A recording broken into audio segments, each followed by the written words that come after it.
I've ruined my life so many times and had so many second acts that were so powerful.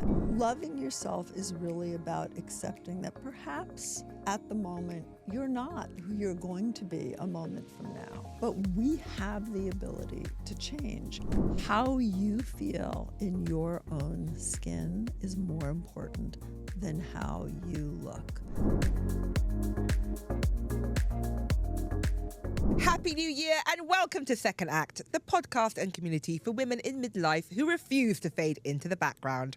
I'm your host, Ateh Jewel, and I'll be speaking to celebrity guests about the moment they knew they were in their second act and how they're changing the game in their next one. We have a very special episode for you today. It's a brand new year and we're all dusting off our cobwebs from the festive period. So I wanted to find a really special guest who will give us lots of practical advice about kickstarting 2026 to make our second acts as good as they possibly can. Our guest for this week's episode is author, teacher and celebrity psychic Laura Day.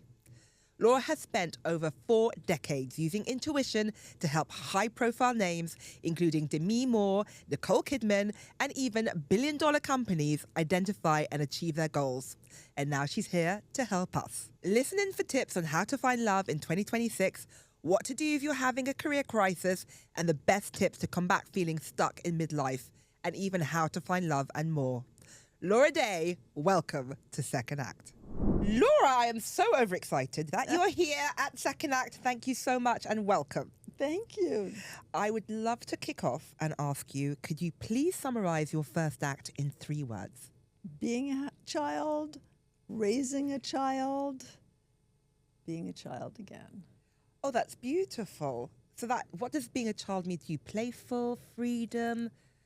Like, what does that mean? It means, it's the idyllic. My childhood was not that. But it's the idea of having a foundation beneath you. So from that foundation, you can do and create anything. And I think that, when you are a child, actually the first time, that foundation is really subject to chance. When you're raising a child, of course, all of your resources and energy is about that. But then there is, and I loved the idea of a second act, where you have ideally created a foundation, and if you haven't, you create one in a way that really supports your dreams again. I love that. And so many people don't do that. And that's why they get unhappy and sad and depressed. But how did you do that? How did you do that? How did you build your foundation?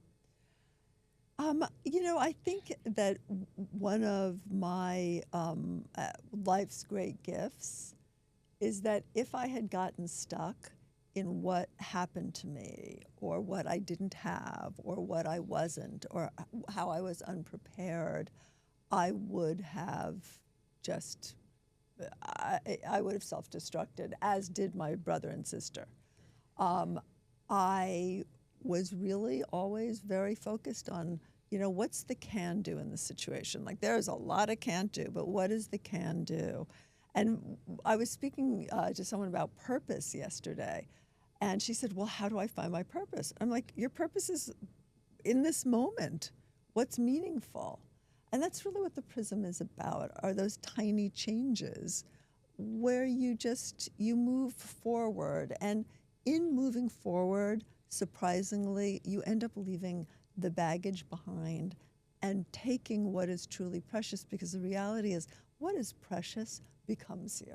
The baggage is heavy, but how do you put it down to move on? Well, first of all, it's okay to be bitter. Yeah. It's okay to be depressed. And there are times where I'm just pissed off. On the other hand, you have to be the hero of your own story. And every time you make someone else the villain or circumstance the villain, you're not the hero, you're the victim. You're a little supporting role, because the protagonist is whatever in life or whatever person failed you. So it is really important to play with self-acceptance. People say love yourself. It's like, first of all, there's a lot about me that's not lovable that I'm working on changing. But second of all, you know, loving yourself is really about accepting that perhaps at the moment you're not who you're going to be a moment from now. But we have the ability to change. And one of the reasons that I wrote The Prism was that it saved my life. It was something that was really intuitively given to me as a child, and I am the only survivor in a family of 4.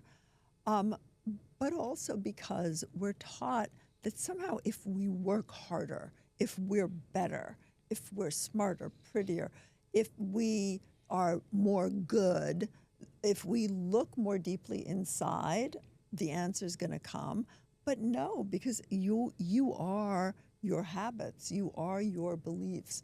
The answer doesn't come from inside of you. It comes from the interface between you and world by making a small change that isn't part of the old you. I know that sounds like a lot of words. To put it simply, a tiny change changes everything. And I wrote an article on the first time I ever wore a red dress. And in my generation, the 60s, redheads, these are blonde highlights, but redheads didn't wear red. It was just a rule. And so I wore, at a rotten moment in my life where I just really didn't even care anymore, you know, when you just have like those times where, you know, a truck runs over you, a lightning bolt hits you, and then a boulder smashes you. Like, there was just nothing.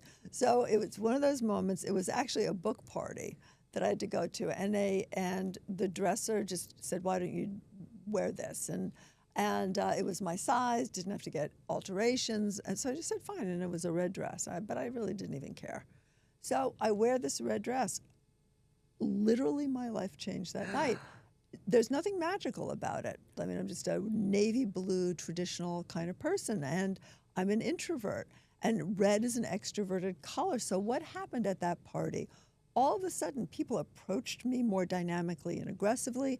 People who wouldn't have noticed me because I had the brightest color in the room. I learned my lesson.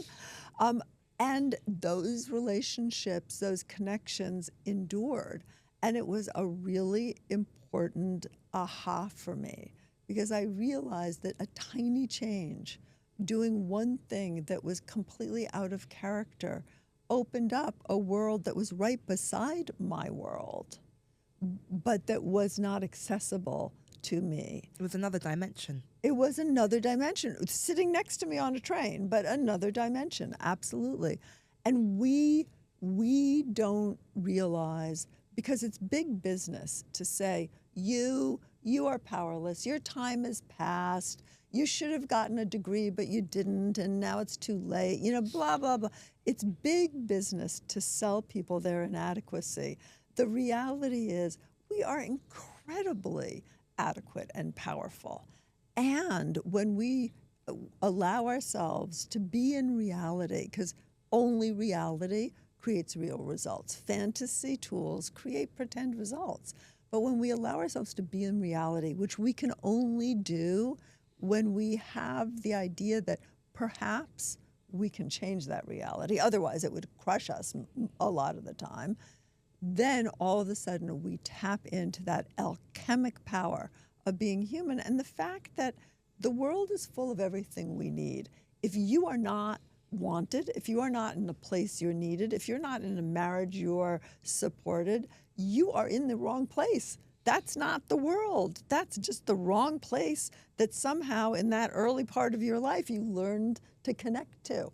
But we're works in progress. I think so many people think I'm the problem, I'm unlovable, I'm unfixable, but it's not you, it's the environment. Is that what you're saying? No, I'm saying that there's some unlovable parts of me. Yeah. But luckily, I've met someone who loves me anyway. Yeah. And I'm changing them. I'm a work in progress. What happens is in that first 7 years of life where your I, ego gets a bad name, but your ego is I love, I am, I support, I care. We're formed before we have the intellect to say this is a true belief or this is a untrue one, or this is right or this is wrong. we're formed, and then the rest of it is revision. And I think part of it is that we pick the same situations over and over again because literally our patterns and beliefs don't allow us to see.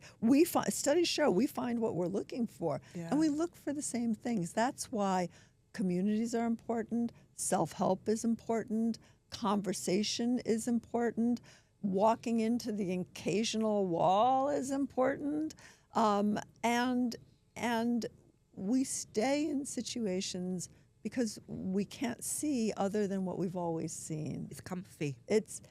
Or even if it's miserable, It's comfortable in the misery. that's right. It's something you know, and when you're a beginner at something, it always feels strange. And we stay in situations, and we make excuses to stay. Mammals hate change because, in an evolutionary sense, change is risky. Danger. But actually, with all the tools we have, and we really are alchemists as people, change is wonderful. It's just important to allow yourself, even if it's just in the moment, not in the larger sense, to know, what do I want right now? What do I want? Even if it's a strawberry shortcake, just to really have that sense. And then in a broader sense, what gives me pleasure? What do I want? And then what happens is that builds, and you allow yourself to have the real dreams, the big dreams. And then you find you're halfway there already. It's a muscle. Is it a muscle you have to exercise? Yes, yeah, absolutely. And, energy is infinite, but your attention isn't. Ooh, And I love that. Our attention gets drawn to these old habits. I've got ADHD, which I've just been diagnosed. Me too. Yes, and it's the attention and the dopamine and the quick fixes. It's a real issue. Once you learn your patterns, you can start to change them, and it's been very interesting to have that self-compassion. What do you say to all the ADHD men, women who that is difficult because you're always the attention is and you're flitting around a lot? So that's hard. Everybody has something difficult. My husband is slow and steady wins the race. Yeah. I mean, he is just so solid. And I am a combustible, any bit of light. And we learn from each other. Everybody has their Achilles heel or heels, and everyone has their superpower. And usually they're the flip side of one another. Yeah. I think that we give names to things. I'm really happy to have certain diagnoses. And I also, if I can't do something, I find someone who does it well, and I learn how. I mean, that's what we forget. You may not know how to find your love. You may not know how to make money. You may not know how to feel so good in your body that other people can feel the good and desire it, and you learn to desire you from theirs. But we learn all the time, and we've actually learned that the brain is a very plastic organ, and that even our neurology, that inner pharmacy that gives us dopamine, that gives us serotonin, that gives us all those juicy inner drugs that we make ourselves, that there are so many ways of creating them. So you're infinitely changeable. Infinitely changeable. And then there's Botox. Which I love. We all love a bit of Botox. Yeah. Can I ask you, if you were to give yourself a report card for your first act, what would it say? Ugh. It would say, girl, believe in yourself. I mean, you get an F in believing in yourself. Oh. But you get an A in being so out to lunch that you took stupid risks that paid off. You get an A+ in using tools to survive, even though heaven knows, boy, were you dumb.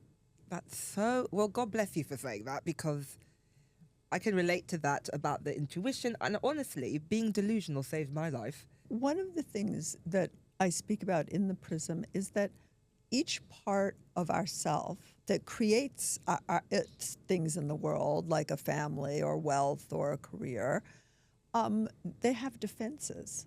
And we don't want to overwhelm ourselves. You know, thankfully you had fantasy or you would have been crushed. Yeah.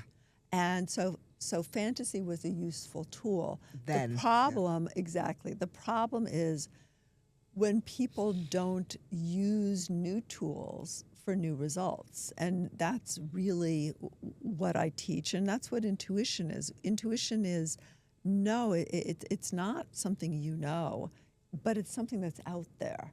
And there are ways to access it, and it's instant. It is, you know, a miracle takes a moment. And I know that makes me sound like a psychic. No, I love it. But a miracle does take a moment.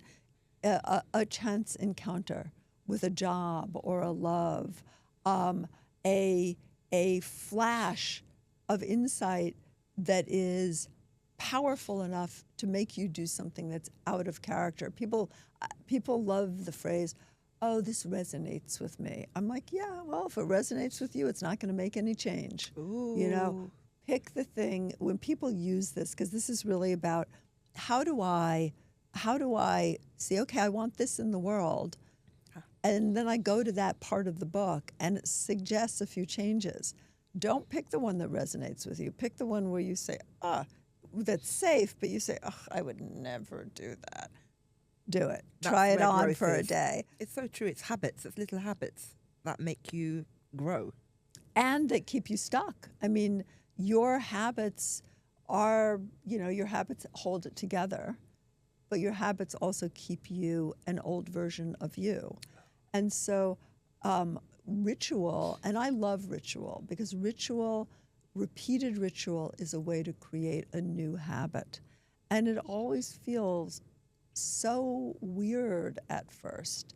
I mean, if I hadn't been so depressed when I was wearing that red dress, it would have felt like I was walking out naked. I love the red dress. It's that was your uncomfortable place, which pushed you into another dimension. So the red dress. That made me meet another world. I mean, it didn't change me. The world's response and the offers I got and the interactions, those changed me. What does the term second act mean to you?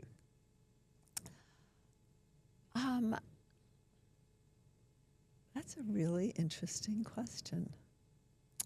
You know, I'm not sure. I've so many times and had so many second acts that were so powerful. I mean, I look back at relationships or jobs or even homes, even physical things that I've lost, and I think, oh my God, thank heavens. My husband and I have this, my husband's a new marriage. We've been together for 14 years, which at 66, that is a, fourth act. And we wake up in the morning and we have this habit of looking at each other and saying, you know what, we're grateful for whatever got us here. And some of it you couldn't even write as fiction, but we are grateful for whatever got us here. For me, a second act is each person's ability to create what they want. And I have been teaching now for a little under 50 years. So I've seen tens of thousands of people from all walks of life. Of course, the celebrities are the people that get the press, but I've worked in homeless shelters. Yeah. I have seen people walk from not their first act, but from the earthquake, the destruction, the dust, the misery, the abandonment, because a lot of time the first act, it takes all those people who you thought were there, who you thought were your ride or die with them. They're not. And I've seen them, either walk out of that disaster into something wonderful or rebuild, organizing it in a different way. I mean, we are always works in progress, and it never looks the way you think because you can only imagine from what you know. Yeah. And the world has infinite offerings. It really does. And we all have a reason we can't get it. Abused childhood, socioeconomic, whatever it is, gender. We all have a reason why the world is unfair. Don't, again, be the hero of your own story. How can you be fair to yourself? And it does start from just do the next thing. Just do the next thing. And protect yourself in ways, you used fantasy.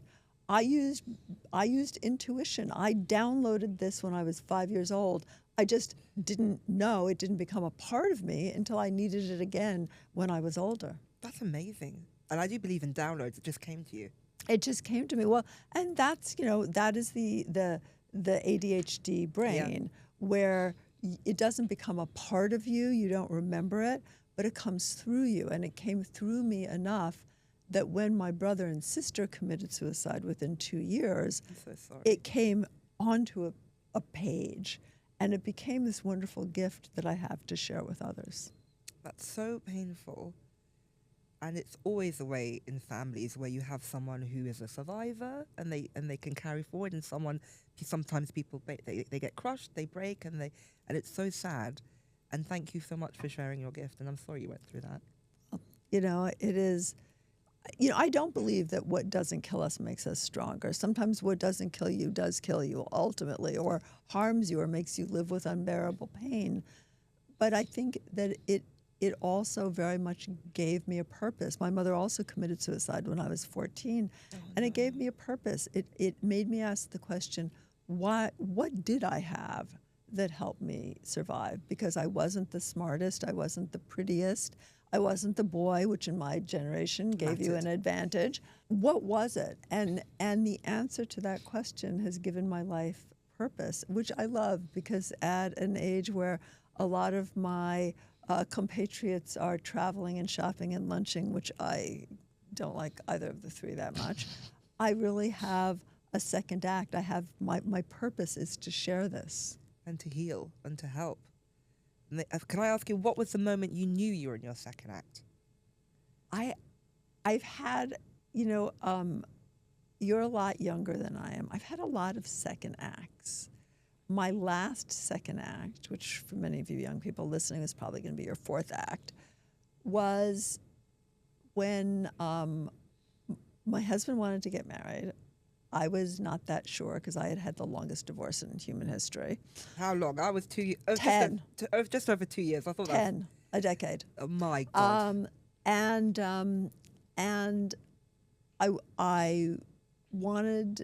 I thought I wanted to get married, but I thought it was okay. I was really conflicted.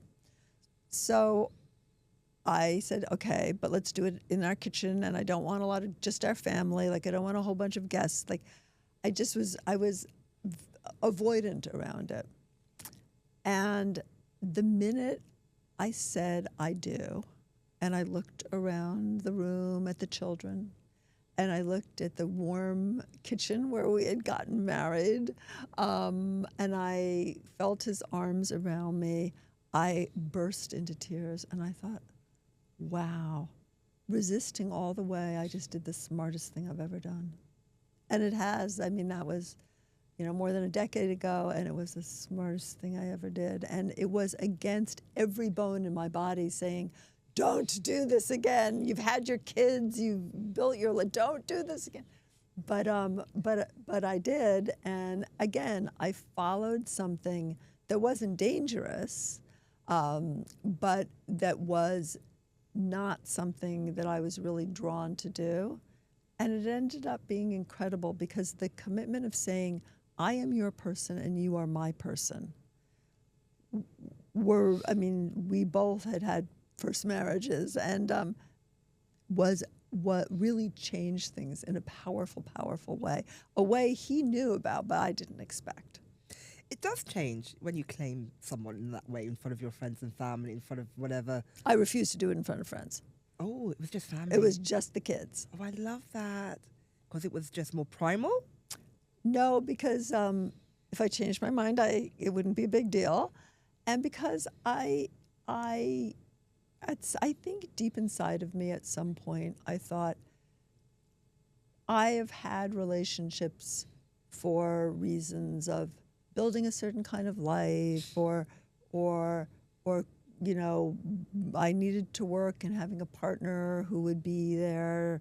I had built, I think what it really was somewhere inside of me I knew this was just for me. I was 50-odd years old. This is just for me. This delicious human being is just for me. I don't need any of the things. I've had my children. I've like done. This is just for me, and it was just for me. He is my favorite person.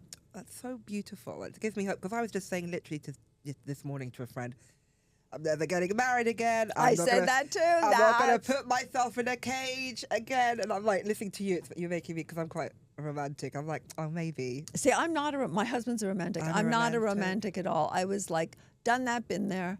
And this is a second act. Your book. I used to write a book, just about every 2 years. This book was like taking a long bath.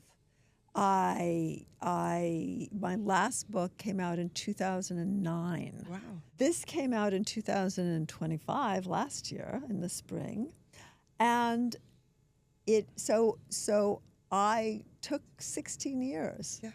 I workshopped this with my Instagram group and with my students for over a decade. And it was the first. I mean, I used to write for a living. Now I write for my joy. And this is very much a second act. And I'm enjoying teaching it so much, because I see people in a room in a couple hours, they get in touch with their intuition, they get real facts, they realize that they're healers, they notice a change that they can make that completely changes their life. And then I get these great emails a couple days later, my goal came, it happened. I mean, it's really, it's so much fun. It's very much a second act. It's very satisfying. Talk to me about this new book. So it's The Prism, 7 Steps to Heal Your Past and Transform Your Future, which sounds like the perfect place to start for so many midlife women who've had a rocky first act. Tell us why people should be reading this for people who feel stuck. This is really a do this and this will change kind of system. Mm-hmm. It's not a book you need to read cover to cover. It is a system that has been worked with, thousands of people. I wish I could claim this as my own. I downloaded it, but thousands of people perfected it. And because you really are this amazing mechanical system, I mean, if you've ever seen the inside of a human body or even seen all the systems and how they work, we are unbelievably magical machines. So is the world. I mean, the world also has its own mechanics.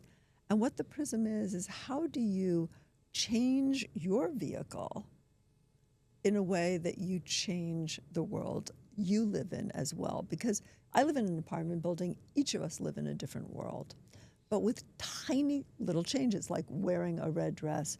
When I was young, I always made fun of the chakras, the energy centers in the body.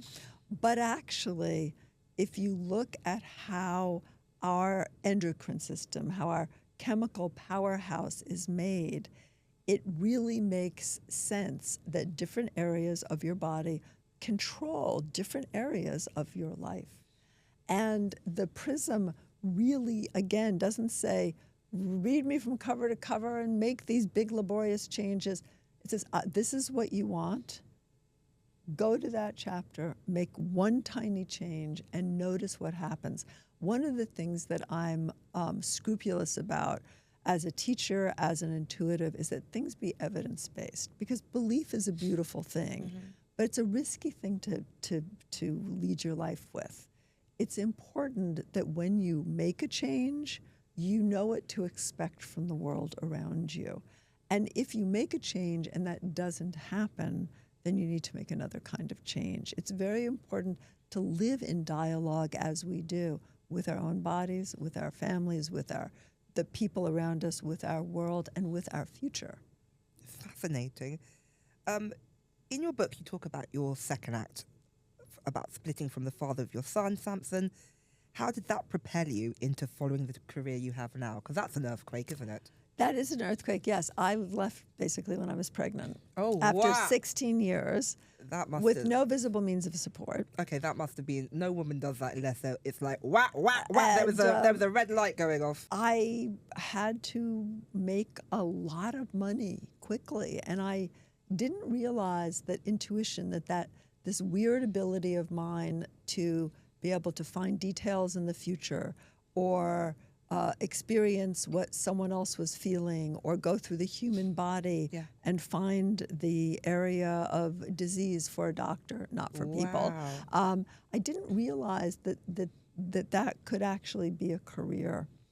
So here I was, and synchronicity is interesting. One of the things I have people do in the Prism is make goals, because goals organize your energy. That's the only reason. Again, I think people shouldn't magicalize. There's no magic about it, past that we are incredibly powerful beings. But make goals, because they not only do they organize your output, but they organize what you notice in the world around you. They target your intuition toward what you want. So my goal was to be a full-time stay-at-home mother with my baby. So I'm at a play space, and our babies are eating sand, all these different people, and I'm sitting next to a woman, and we're watching our babies who are sitting next to each other eating sand. And I'm writing, and she's saying, well, what are you writing? And I said, well, I'm using this thing that I have been tested for, because I was part of a bunch of programs that tested extrasensory perception in the early 80s. I'm trying it for myself because I'm in a pickle. I'm trying to get out of it. She said, oh, let me see. And I'm like, no, it's just a mess. No, let me see. So she looked at it, and she said, this is a book. And I said, no, it isn't. She said, I'm a book agent. I'm a top book agent. You can't make it up. This is a book. She sold it a couple weeks later for one of the highest prices ever paid for first-time author. And for me, it was very difficult because I didn't want to be known as a psychic, as an intuitive. When you come from a crazy family and a family of physicians, so it certainly was not something accepted. I didn't want to be known as crazy or a weirdo. Did you feel shame around it? Oh my gosh, I felt so much shame around it. Did you feel like you were crazy? I didn't feel like I was crazy, but I felt like it wasn't something that I really wanted to be known for. So all of a sudden, I had this, and what I wanted to be was a writer. That's really what I wanted to be, but I hadn't gone to college. I wasn't that skilled. She sold it. I got the best editor, who is still a good friend, who basically, Craig Nelson, who's now a New York Times bestselling author, he's incredible, who basically taught me how to write a book. And so what happens, and this is really what the Prism is about, is I did a little something different. I had a goal. I did a little something different. I responded to the different things that I encountered because of it, and it gave me a whole life. And every, 6 months, a network pitches me to do my own TV show. And I'm like, why would I? I mean, I'm an introvert. I work, my day job is I have 4 big businesses that I predict the future for. And 2 of them I've had for over 30 years. I do this in my pajamas, in fuzzy socks. Why would I go to hair and makeup in the morning? Why would I do that? So it really is, and I got to be a full-time stay-at-home mother with my son, which was wonderful. I had the only book contracts without publicity clauses. I literally got to stay home. My first book was a New York Times bestseller, Practical Intuition. Thanks very much to my friend Demi Moore and Oprah. She went on Oprah with me.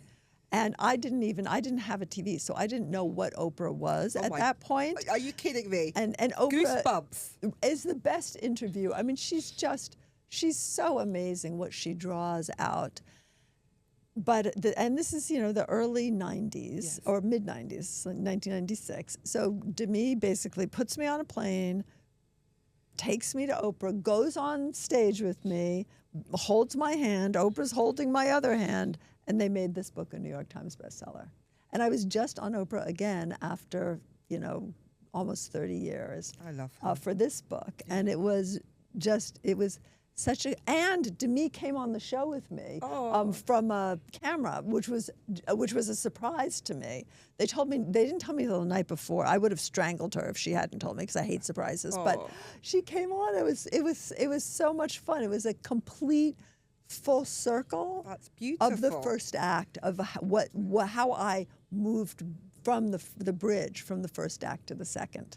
Can I just say that is women supporting women, true friendship. Demi Moore and Nicole Kidman, lovely dedications for in this book. Oprah, all these people who champion you and are super supportive. What's it been like watching them in their second act, and how do you support each other? I mean, they're incredible. I mean, Demi, people say, oh, she's made a comeback because of all the film stuff and TV stuff she's doing now. Made a comeback? Excuse me. In between, she wrote a New York Times bestseller. A memoir, a very courageous memoir.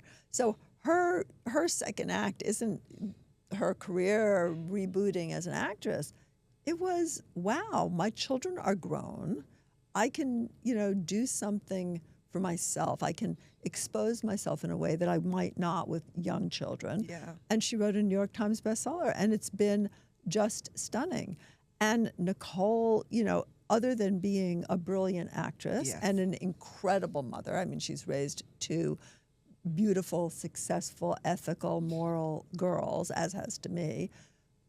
She produces these magnificent, very female-based, I mean, she so walks her talk. Changing culture. Absolutely. And also, really, I think one of the things that I love about both of them, it's interesting that you mentioned them together, is they both give voice to things that I think as women we have trouble giving voice to, like the reason we do stay in relationships that might be difficult and not in our best interests, or the challenges of raising children and working, the hurt that comes from kind of an unfair standard that women are held to. I mean, I think men are getting their fair share of that now too, frankly, but they're just, their second acts have been, have been incredible, and the honesty that they've both shown in those painful transitional phases, I also really admire, because one of the things I hate about self-help is the idea that you click your heels 3 times and you're in Kansas, or that some of us have it figured out. No, I walk in to the same wall and I go back to the prism and I go to that chapter and I do something that feels so weird for me, because we're all works in progress. And that idea that somehow, there's a person in the world who isn't struggling is a very dangerous idea. We're all struggling. We're all succeeding, even if it's just in meeting another day. Yeah, literally. And that's so powerful of you to say, because especially in the world we live in with social media, you think everyone's perfect. You think everyone has it together. And it's quite nice to know that everyone is going through their own path and journey, and you're not alone. It's also nice that they're filters, so it's not so visible. Yes, exactly. Botox and filters. Demi's had an incredible second act, like you were saying, with her reinvention, and I felt so proud because I've just grown up loving all her work, from like the 80s music, the Brat Pack, and I just was so proud, like looking as a fan. Is there any advice you would give to her, that you gave to her, that would relate to other women who want to recharge their careers, who want to go to another level? I'm going to switch that around and give 2 pieces of advice she gave me. Ooh. The first one, because Demi is so much more woo-woo than I am. I'm very hard facts, hard data, even with intuition. Yeah. All the things that go bump in the night I do for my friends. Yes. But for my clients, I'm predicting data. I'm predicting details that can be proven or disproven. But Demi is much more holistic that way. And when she said this to me, I was like, oh, yuck, Demi. But I was having a hard time, and she said, I hate when girlfriends do this. She said, don't don't ask, why is this happening to me, but what is this doing for me? And at the time, I was like, oh, be quiet. I love that. But then, a few days, I'm slow. I thought to myself, what is this doing for me? And it was a issue of kind of someone who was a big part of my life being unkind. And I realized this has freed me from an obligation. It doesn't make me love them any less, but it has freed me from an obligation. Like, I get to ask with this rejection, what is it I want to give? What is it and I had to call her back, which happens quite frequently, and apologize for being so bitchy when she said that. And now I use it in all of my groups, not what is this doing to me, what is this doing for me? And the other thing that she encouraged me to do is, I am someone who says I never. Like, no, I don't want to take another client. I'm just not a change person. And she always says, question that. When you say never, always question that. And that, for someone who really teaches other people to change, we tend to teach what we're not that good at. Yes. And that's been very helpful advice, saying yes when I would say no. And it's helped me a lot. And actually, her agent, who is one of my very, very dearest friends, and kind of, in so many ways, someone who's kind of saved my life over and over again. I think we often have those people in our lives. I have several. Right? I'm blessed. Yes. He said to me, basically, couldn't you just look nice? Like, couldn't you just pretend you're friendly? I said, I am friendly. And he said, people are scared of you. And I stay at his house in L.A. So I said, well, what would that look like? Because, like, whenever someone needs something, I'm there. Like, I really didn't understand that people, my spaciness looked unfriendly. And he told me what that looked like. Like, when you walk in a room, look and see if anyone else is there. If they're there, give them a salutation. Like, he really broke it down for me. And I started doing the things that he said. All of a sudden, people embraced me in a different, I was invited into the world in a very different way. And it was such great advice. And I find that often we put ourselves in the position, I mean, of course, I'm everybody's advisor. Yes. I always tell my students, tell me what I did wrong, because I want to know. I want to fix it. That's how you grow, if you're brave enough to ask those questions. But most people don't want to ask the questions, do they? I'm not brave. I want to stop.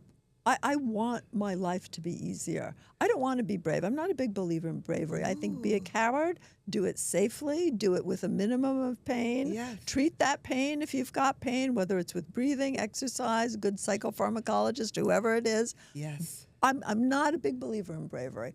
I am, though, someone who I do not want to sit in my pain.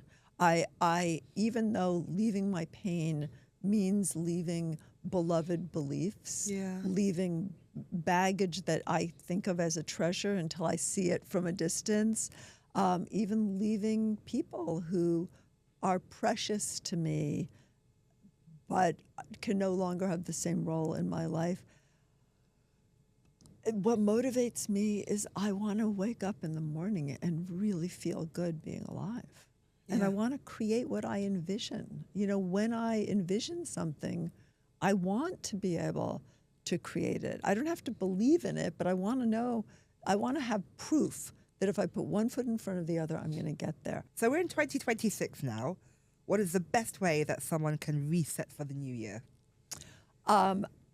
First of all, you are resetting every moment. So don't worry about making this, I'm going to do a big reset. Although it's really fun to get people together and do it in a group. There's something dynamic about a group.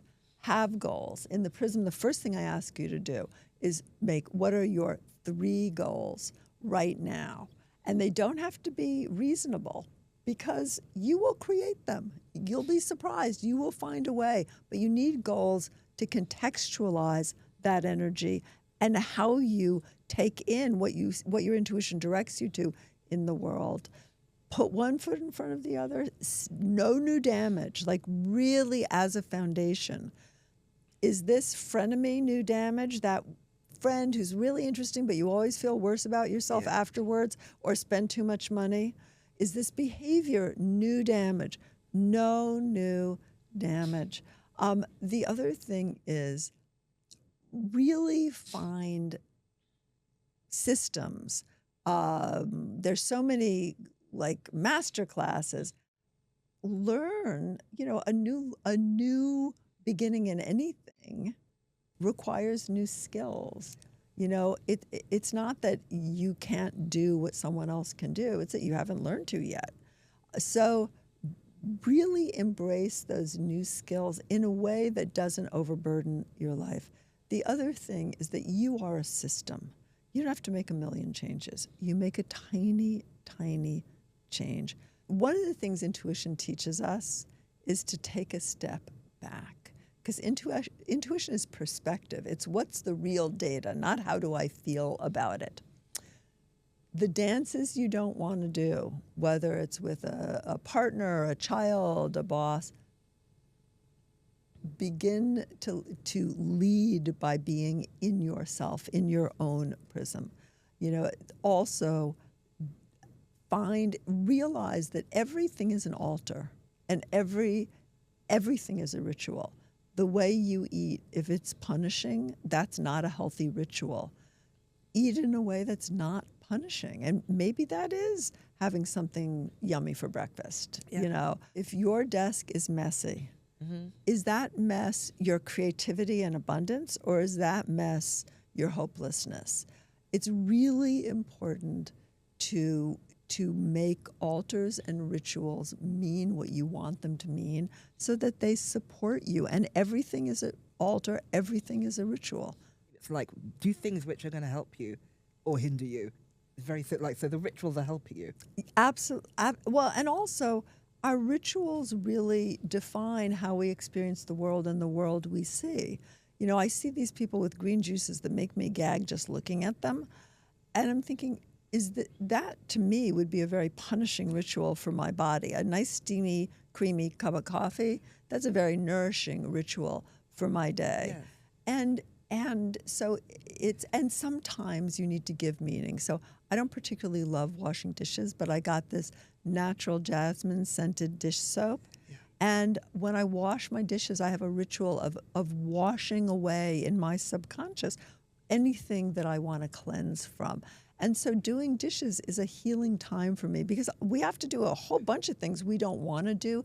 How do you reframe it? The other suggestion I have for people is a lot of people get very stuck in their past.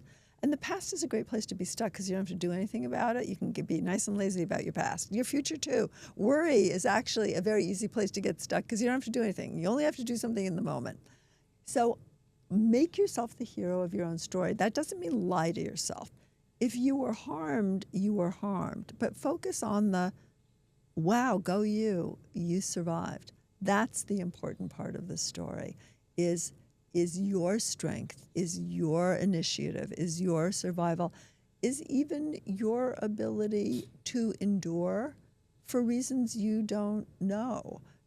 I'm very grateful for my marriage and for my divorce.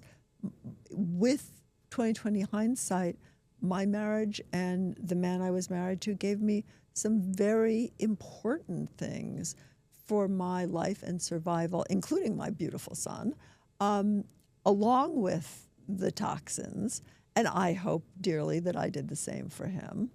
And, I think that we don't always know. It's that idea. People do a lot of woulda, shoulda, coulda where you go back. But again, the butterfly effect, you don't know what else would change. It was supposed to be like that. That's what I'm telling myself. I don't think it was supposed to. I don't believe in the supposed to be. Like, I don't believe in destiny. But that's the choice you made, and it served you at the time as well or as poorly as it did. But the place to live life is in this moment. People think of mindfulness as meditation, and mindfulness means being just present in you in this point in space and time, in this moment where your power is. But mindfulness, if your back hurts, change positions. Mindfulness is your opportunity to experience the moment and then take your initiative and make it better. And if all of your life is like that, not that you avoid pain, but that if something that is necessary is painful, you find the tools to make it better. Even if that tool is purpose, I am doing this for this reason. Have you ever noticed that your flu shot hurts more than your Botox? Yes. You know, it has its purpose. Yes. And being present is hard because being present not only requires us to do something, but it requires us to feel things that we've been avoiding. That doesn't mean that if you're present and you feel sad, you stay in that sadness. You note, oh, I'm feeling sad. Good to note that. And now let me do 10 jumping jacks or some push-ups or have something warm and yummy or look at some cat videos. Let me do something about it. I think that, again, we're taught that we're powerless and we're not. We're powerful. You can do something. You may not be able to do the exact thing you want to do with the exact result you want to have. You know, again, I remember when I was dating, and when I started dating again, when my other relationship broke up, I was 50. People showed me statistics about how you're not going to find someone. Was a devoted and am a devoted parent, but I was a devoted parent of still a teenager. You know, you're not going to find someone. There was all this stuff, you know, I mean, I have a very weird occupation. Thankfully, I was unaware of the internet at the time, so I didn't realize what everybody would know. I mean, there were so many, but it was like I wanted, my goal was I am my beloved's and my beloved is mine. I wanted to be partnered in life. And I defined it in a certain way. You know, the beginning was I have all these don'ts and all these do's and this person can't be this and da-da-da. You blocked yourself? Well, no, I mean, I had my standards, but they changed with the interface with the world. And then I was my beloved's and my beloved was mine. And it wasn't that I didn't listen or I didn't feel hopeless or I wasn't aware a lot of the time. I may be alone my whole life. It was that this was important enough to me. That's why it was a goal, that I was going to move forward in the genuine beauty of connecting. I love that. And that's where I am. And I wanted to talk to you about that. So I'm recently divorced, been 2 years. The divorce just came through in October last year. Congratulations. Thank you. Something a lot of people struggle with in midlife. And I've been on all the apps, Laura. The Hinge, Raya. It's been wild, quite frankly. The dating pool gets smaller as you get older. And I mean, there's a lot of things that people in midlife get upset about, or they're like, oh, people our age want to go with younger, or because of your job, they feel that there's a lot of blocks. What advice would you give to a lot of women? But people are getting divorced. People are, you know, there's a lot of, when you're 20, often especially for women, men are at a different place than women are. They don't have a biological clock in the same way, or they don't know they have one. Yeah. You know, I think, again, we can always find the can't do. Mm-hmm. Do the can do. And try something different. So this is how I met my husband. I decided that the one place my intuition did not work was in picking a partner. I did not pick, you know, solid people. And so I asked, you know, I picked really interesting people. I don't regret my picks, but I didn't pick solid people. So I asked my two girlfriends, I said, if you know anybody, you know, and I had all these conditions, which they ignored a lot of. But if you know anybody, you know, please invite me to dinner with them, because I didn't want to go out alone also. I had never really been in a dating pool. So you made it a safe space for yourself for dinner. So and you know, I would meet these men, and even when I met my husband, I thought, oh, he's so boring. He has no deep-seated rage. He has a job, stable. You know, but it wasn't even funny. Like, I was really like, there's just no spark here. And I had a 3-date rule these friends of mine gave me rules. One was the 3-date and 1 kiss if you can manage it. Okay, what's the 3-date rule? You go out, if they ask you out again, which not everybody does, you go on 3 dates. You don't allow yourself to judge on the first date or the second date. You give yourself 3 and 1 kiss. And so I did the 3-date, 1 kiss. 1 kiss over 3 dates? Or? No, 1 kiss by the 3rd date. Okay. If you can bear it. Well, I was definitely, I texted my friend and I said, don't encourage him. I'm not interested. She goes, 3 dates and you both have to go to the same film premieres. He's a screenwriter and a TV writer. You both have to go to the same premieres. You can be each other's +1. So we did 3 dates, and by the time we had that 1 kiss, that was it. You were done. I was done. But if I had, we don't see what we don't see. We look for the prism, that pattern, that old pattern that was locked and loaded by age 7, and move forward. If your desire to be with somebody, to have a whole person that you have a relationship with is so light that you will let discouragement stop you, then you probably shouldn't be in a relationship. If you want a relationship, put one foot in front of the other, know that, like everything wonderful, you will change, and change is hard. I met my husband before I was ready for him. And all of these issues came up. It was not the idyllic thing. I couldn't keep my hands off him, so that helped. But it wasn't the idyllic thing that I thought it was going to be. We were both adults. We were both successful. Whose home do we live in? Whose job takes priority? What do we do with all these kids and who are acting the way they're acting? And it was not. So getting exactly what you want really is the way to make the change. And I think that often we feel that we need to change first. Also, the person who wants you is going to want you. Yeah. You don't want someone who doesn't want you. You don't want to work that hard for the rest of your life. All you young women, let me tell you, the really nice thing about being my age is if you're not working to be different, I don't want to be 20. I don't want to be 40. Yeah. Sure, I wish my skin still fit me the way it used to, but I am really okay being 66, waking up in the morning, eating what I want, doing exactly what I want to do, hanging out, doing work that has purpose because the only person I need to support is me. It's privilege. It really is.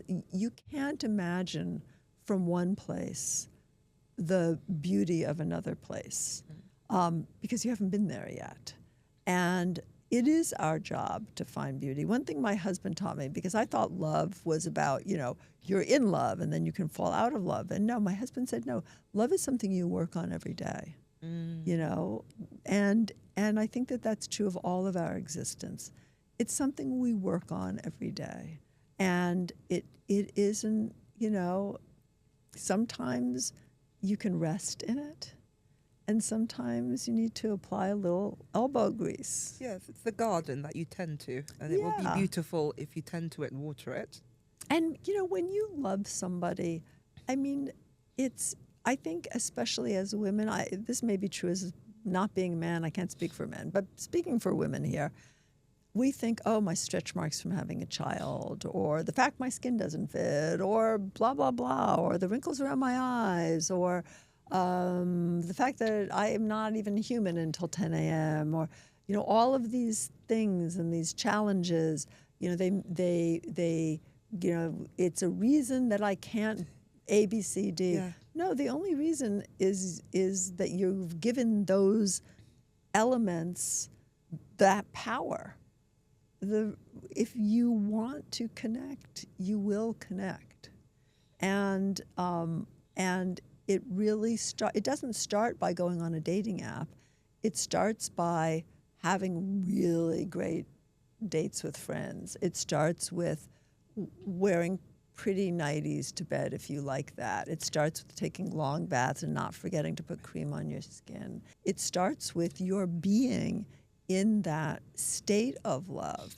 And there's been a lot of research on telepathy, and we haven't spoken a lot about intuition, but one intuitive ability, and intuitive abilities are very broad, there are many of them, is telepathy, is the fact that people, even over a distance, respond to us, engage with us, even if we've never met them. How you feel in your own skin is more important than how you look. So are you hangry? Are you cold? Is the waistband of your pants digging into you? Are you leaning toward those sad thoughts? Is there anything that you can move yourself out of that? Taking care of yourself, really care of yourself. I'm not talking about making sure your skin looks nice. Taking care of yourself and being in your own pleasure is literally you will see, it's like honey to bees. It is the most magnetic thing you can do. There are real intuitive reasons. There are real well-studied. Your energy changes. Not just your energy, your scent changes. How you interact changes. What you do changes. The telepathy you send out changes. The way you encounter people changes. It is really a powerful, powerful thing. Because this happened to me last week, which is fascinating. I was going on 2 dates, and I had been seeing someone else, and it had gone quiet, and I said, I mentally cut the bond to you. I release you. The next day, he texted me. Oh, that's so interesting. And I thought, the day before my new dates were coming up, and I thought, this isn't a coincidence. What is that? I literally, in my head, and I did this with my fingers, and I said, I cut the cord to you, and then literally I heard the next day. So what is that? When you're in conversation in your head, what you don't realize is that the other person is actually reacting and hearing it. Now, they're not always doing it consciously. Often it's subconscious.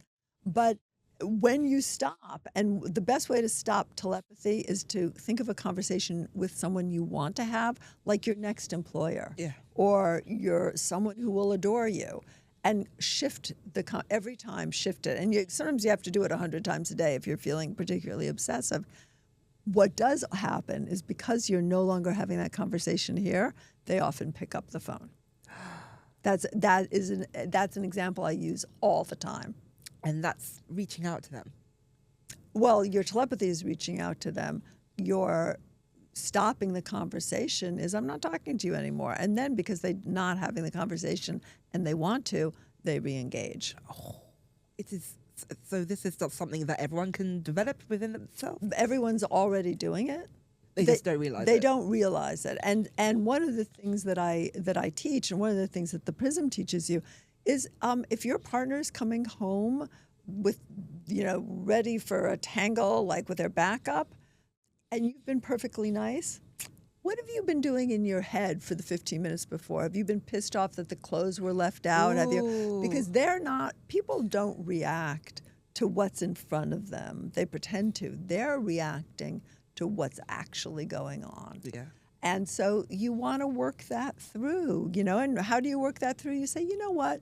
My partner's so wonderful at other things, so they leave their clothes around. Big deal. Like, I need to get over this. And just laugh about it. And when you laugh about it, then the person experiences that. And they come open. You want to do that in business meetings. You want to do that in every area of your life. Game changer, quite frankly. Game changer, Game yes. changer. Because I always tell my children I've always been very able to read the invisible subtitles in a room. Oh, I love that. Do you love that? That's a great expression. Yeah, so it's that there's invisible subtitles. It's been a gift and a curse because you see everything like you. You use that, but you flip it to your good. Yes, to your good. Because I think the idea of good, with intuition, and each ego center has an intuitive gift. With intuition, people say, oh, well, isn't that manipulative? Taking care of yourself is positive manipulation. And we are sending these signals and having these communications under the surface all of the time. How much better to do it in a conscious way? And then sometimes when you do have to do something that isn't good, but that is in your best interest, at least you own it. Yes, I like that. It's just being a grown-up, isn't it? Being intentional. Being intentional. I know a lot of grown-ups who aren't intentional. This is true. As we progress into our 40s and beyond, I think many women can find themselves questioning their careers, their choices, what if they're doing the right thing. What would you say to someone who's having a bit of a crisis in midlife? Because it's such a crunch point. Your kids are getting older. Am I in the right relationship? Am I in the right career? You know, family dynamics, you get over it. You're the sandwich generation. What would you say to them? Again, do the next thing. Deal with it in the moment. So a lot of people, especially as children need you less and less, it's a time to say, oh, what interests me now? And let me do a little of it now. Let me take a class on it now. Let me freelance every once in a while. You know, begin now. Sometimes grand plans and grand crises really just keep us stuck, whereas those little tiny moves, they build on themselves. And what's really interesting is that dynamic between self and world. When you ask yourself the question, what's my next act? And then you bring it to this moment. What am I interested in right now? Let me do it right now. What you'll notice is you send out a different signal and the world meets you with it. And often when the world does offer you exactly what you want, your first response is, no, I don't have time now. I meant like next year. So it is that negotiating between what you bring in and what you're ready for. What makes you happy now? What interests you? Start there. You don't want to be in a career that doesn't interest you. And it's never too late. You know, a lot of people say, oh, 66, it's an age people are retiring. No, I'm starting a whole new venture. I love that. You just keep going. And that's good for me. For some people, they want to rest. My career is my joy. I don't want to rest from it. I want more of it. I want it to change. I love now adding healing and intuition and training people to be teachers in the world. It's a different phase of my life. Again, your next act is what it is you want, and finding that is dealing with in this moment. What makes me happy? What do I want? What can I create? Who do I want to interact with? And simply doing it. Action, little actions, overwhelming actions. Again, you don't want to be someone completely different on Tuesday than you were on Monday. That's a lot to ask of yourself. But if you try a little change, that just is an organic way to grow and to pull the world and opportunities in. And it is pulling opportunities in. It's attracting. Yeah, it is. We live in a world that resonates with us. If you could share some advice about your second act to your younger self, you go in a time machine and you bounce back, and also to our listeners, what would you say? Knowing what you know now. I would say, I have got you, girl. I have got you. I got you this far. It keeps getting better, and don't look back. You can never judge history. Look at where you are. Honor what was behind. Honor who you were, but deal in the now. Yeah. I mean, I made a lot of weird choices as a young woman, but they always took me to a better place. We got to where we are now by, slaying all those dragons. And so even though I am ashamed in certain ways of things that I did, compromises I made, they were for my survival or the survival of those I loved. And even though I think, wow, why didn't I take advantage of this opportunity? I don't know how it would have changed the moment. We need to value ourselves in the moment. And I think that if I gave my younger self advice, it would be to value yourself in the moment. But if I'd done that, I would have missed all the experiences that have given me the wonderful life I have now. So I don't know. I think I might have let my younger self do whatever she was doing. I'm glad she survived it. Some of it was pretty questionable. You survived it, you thrived in it, and you are here to help so many of us. It's time for your second act, where we read emails and voice notes sent in by you, my wonderful listeners, and this one is from Brenda. I retired last spring after 40 wonderful years as a head teacher, and frankly, I'm terrified. All my life, I was respected, busy, and I felt like I was contributing something really important to the world. Now my diary is empty. My friends who are also retiring seem thrilled to just travel and play golf, but I worry about the loss of structure and relevance. My biggest fear is becoming that person whose own identity is based on their past career or their grandchildren. How do I shape my identity now that I'm retired? Laura, what do we think? Welcome to my world, because I don't really have any demands on me anymore. First of all, your awareness that you need a structure, you're already doing it. And so now, what is it you enjoy? There are so many opportunities to still teach, but at a slower pace. For example, big brothers and sisters. I don't know if you have that in this country. Mentor. There's also, you have a voice. What did you learn in those years? Your local community centers. You might want to make new communities by teaching adults what you learned about growth and life, because we are always growing and living. I think that's really important to know you need a structure. Some people are more internally structured, but do what you love, and notice also, look at how people that are in the situation you are in and have been for a while in a way you want to live it are doing it. Yes. There are so many teachers. The great thing, everyone puts down social media and the internet, but the great thing is anything you want to do, you can do it. The other thing is I travel a lot, and when I arrive in a country, I need structure. I wake up, I brush my teeth, I do a Pilates class, I meet a friend for dinner, I carry my structure with me.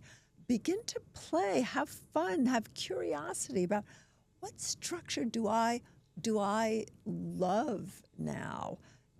Also, just as an aside, your worth is not based on what makes you worthwhile to others. That's what we have to do in our first act. That's a big one. Our second act is what makes others worthwhile to me. Yes, I love that.